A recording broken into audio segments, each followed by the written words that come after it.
Hello guys, welcome to our channel Power of Movie Lover and this is Venky. Game changer ఈ రోజు night పడే 1am shows తో world గా చాలా grand గా రిలీజ్ కాబోతుండగా బుకింగ్స్ విషయంలో కాస్త వెనకబడింది. టికెట్ హైక్స్ పై పర్మిషన్ రావడానికి లేట్ అవడం వల్ల ఫుల్ ఫ్లెజ్డ్ గా బుకింగ్స్ అయితే ఓపెన్ కాలేదు. గట్టిగా మాట్లాడితే తెలుగు వర్షన్ బుకింగ్స్ సరిగ్గా ఓపెన్ చేయలేదు. ఇది ఒక రీజన్ అయితే రిలీజ్ చేసిన షోస్ ఆక్యుపెన్సీ తక్కువగా ఉండడానికి మరొక రీజన్ శంకర్ గారి ప్రీవియస్ ఫిల్మ్స్, ముఖ్యంగా ఇండియన్ 2 అయితే ఆంధ్ర వరకు బుకింగ్స్ ఓపెన్ చేయగా గడిచిన నైట్ తెలంగాణలో జీవో పాస్ అయింది. డే 1 మొత్తం 6 షోలు. ఫస్ట్ పడేది 4am షో. 1am షోకి అపీల్ పెట్టుకున్నా కూడా rejected by the government. Single screens లో 100 రూపీస్ అండ్ మల్టీప్లెక్సెస్ లో 150 రూపీస్ హైక్స్ అయితే ఇచ్చింది గవర్నమెంట్. సో తెలంగాణలో సింగిల్ స్క్రీన్స్ లో టికెట్ ప్రైస్ 250 రూపీస్ ఉండగా మల్టీప్లెక్సెస్ లో 400 అయితే ఉంది. అండ్ ఇది పుష్ప 2 దేవరా కల్కి కంటే కూడా తక్కువే అని చెప్పొచ్చు. ఇక 9 రోజుల పాటు 5 షోలకి పర్మిషన్ ఇవ్వగా ఈ వీడియో చేసే టైంకి బుకింగ్స్ ఇంకా ఓపెన్ కాలేదు. రేపు రిలీజ్ కాబోతున్న ఒక టైర్ 1 హీరో ఫిల్మ్ నైజాంలో బుకింగ్స్ ఇంకా ఓపెన్ కాలేదంటేనే అర్థం చేసుకోవచ్చు ఎంత బాగా కేర్ తీసుకుంటున్నారో. ఇక మరోపక్క థియేటర్కల్ అండ్ నాన్ థియేటర్కల్ గా ప్రొడ్యూసర్ కి మంచి ప్రాఫిట్స్ అయితే వచ్చాయి. ట్రేడ్ లెక్కల్లో మూవీ హిట్ అవ్వాలంటే బ్రేక్ ఈవెన్ అనేది ఇంపార్టెంట్ కావడంతో అసలు జరిగిన బిజినెస్ ఎంతో, ప్రొడ్యూసర్ కి ఎంతవరకు టేబుల్ ప్రాఫిట్ వచ్చిందో, ఎంత కలెక్ట్ చేస్తే మూవీ హిట్ అవుతుందో క్లియర్ గా తెలుసుకుందాం పదండి. అంతకంటే ముందు ఒక చిన్న రిక్వెస్ట్, మన ఛానల్ ని కొత్తగా ఎవరైనా విజిట్ చేస్తుంటే ఒకసారి ఛానల్ లోని కంటెంట్ చూసి నచ్చితే సబ్స్క్రైబ్ చేసుకొని మాకు సపోర్ట్ చేయండి.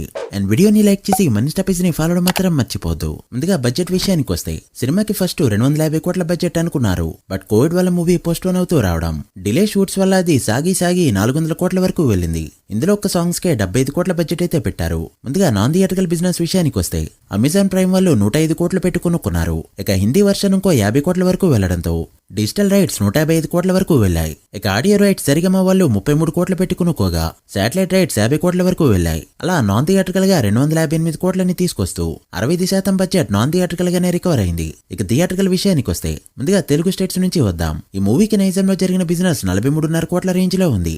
సో దేవరాతో ఈక్వల్ గా జరిగిందని చెప్పొచ్చు. ఓపెనింగ్స్ పరంగా దెబ్బ కొట్టే ఛాన్స్ ఉన్నా కూడా టాక్ వచ్చిందంటే 50 కోట్ల షేర్ అయితే ఈజీ టార్గెట్. ఇక సీడెడ్ విషయానికి వస్తే దేవరా కంటే 1 కోటి ఎక్కువే బిజినెస్ జరిగిందని చెప్పొచ్చు.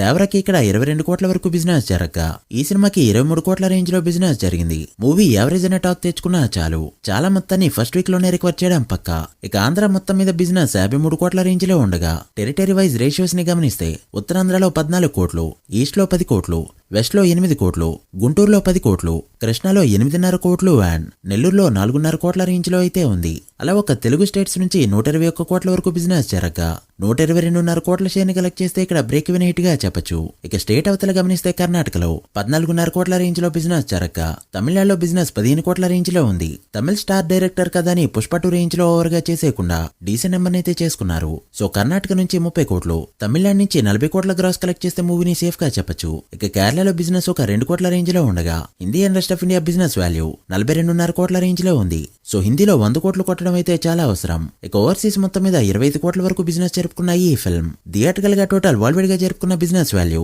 220 కోట్ల రేంజ్ లో ఉండగా వరల్డ్ గా 222 కోట్ల షేర్ ని కలెక్ట్ చేయగలిగితే మూవీని హిట్ గా చెప్పొచ్చు. తెలుగు స్టేట్స్ లో బాగా ఆడిందంటే 400 కోట్ల గ్రాస్ అయితే సరిపోతుంది. బట్ ఇక్కడికంటే ఓవర్సీస్ లో గట్టిగా ఆడిందంటే మాత్రం 450 కోట్ల గ్రాస్ అయితే much needed. So movie just break even hit అనిపించుకోవాలన్నా కూడా దేవరా ఫుల్ అని క్రాస్ చేయక తప్పదు. మరి బిజినెస్ పరంగా దేవరా కంటే 38 కోట్లు ఎక్కువ జరుపుకున్న గేమ్ చేంజర్ ఫిల్మ్ బాక్సాఫీస్ దగ్గర కూడా తన డామినేషన్ ని చూపిస్తుందో లేదో చూడాలి. సో అలా నాన్ థియేటర్కల్ అండ్ థియేటర్కల్ గా ఈ ఫిల్మ్ 458 కోట్ల బిజినెస్ ని జరుపుకుంటూ దిల్ రాజు గారికి టేబుల్ ప్రాఫిట్ ని తీసుకొచ్చింది. బట్ మూవీ డిలే అవుతూ రావడం వల్ల అనుకున్న రేంజ్ లో అయితే ప్రాఫిట్స్ రానేలేదు. బట్ ఎలానో దిల్ రాజు డిస్ట్రిబ్యూషన్ లో కూడా పార్ట్ అయి ఉండడంతో టాక్ బాగుంటే బయర్స్ తో పాటు ఒక డిస్ట్రిబ్యూటర్ గా దిల్ రాజు కూడా ప్రాఫిట్ జోన్ లోకి ఎంటర్ అవుతారు. చూడాలి మరి ఏ టాక్ తో ఎలాంటి కలెక్షన్స్ తెచ్చుకుంటుందో. మీరేమనుకుంటున్నారో కమెంట్ చేయండి. So guys that the video. ఇది Game Changer total business report. ఈ మూవీకి హిట్ టాక్ వస్తే డే 1 to ఫుల్ రన్ ఎంత నెంబర్ పెడుతుంది అనుకుంటున్నారో కమెంట్ చేసి వీడియో నచ్చితే లైక్ చేసి మీ ఫ్రెండ్స్ అండ్ ఫ్యామిలీ మెంబర్స్ కి షేర్ చేయండి. మరొక ఇంట్రెస్టింగ్ వీడియోతో మళ్ళీ కలుద్దాం. అప్పటి వరకు signing off power of movie lover. Thank you.